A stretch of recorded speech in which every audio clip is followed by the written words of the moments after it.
Hello বন্ধুরা, কেমন আছো তোমরা সবাই? আশা করি সবাই ভালো আছো। তো আজকে শ্রাবণ মাসের সংক্রান্তি, বেরিয়ে পড়লাম বরের সাথে শিব মন্দিরে জল ঢালতে যাওয়ার জন্য। তো আমাদের এখান থেকে সামনে শিব মন্দির আছে একটা, অনেক বড় একটা মন্দির। তো দেখো সেখানে যাচ্ছি, বেশি দূর না, এখান থেকে 1 কিলোমিটারের মধ্যে। তো দেখো চলে এসেছি,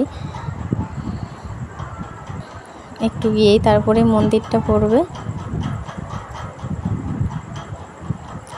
বিরাট বড় মন্দির, মানে এত সুন্দর পরিবেশটা যে কি বলবো তোমাদেরকে। তোমরা যদি আসো তো দেখতে পাবে শালবনির রায়গড় বাবা মেঘাধাম বাবা বিশ্বেশ্বর শিব মন্দির। তো দেখো বন্ধুরা চলে এসেছি সামনে। দেখো সামনে একটা বাঁধ আছে, ওখান থেকে জল নিয়ে তারপর বাবার মাথায় জল ঢালতে যাব। দেখো কত বড় মন্দিরটার পরিবেশটা খুব সুন্দর, খোলা একটা মাঠের মধ্যে, এত সুন্দর যে কি বলবো। আমি খুব সকালে গিয়েছিলাম, তো সেই জন্য বেশি ভিড় থাকেনি। তো দেখো মন্দিরটা তোমাদেরকে দেখায়, দেখো।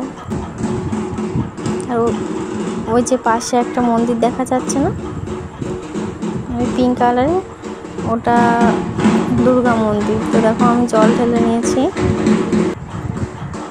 এবার বাড়ি যাব। দেখো গাড়িতে উঠে পড়েছি বাড়ি যাওয়ার জন্য।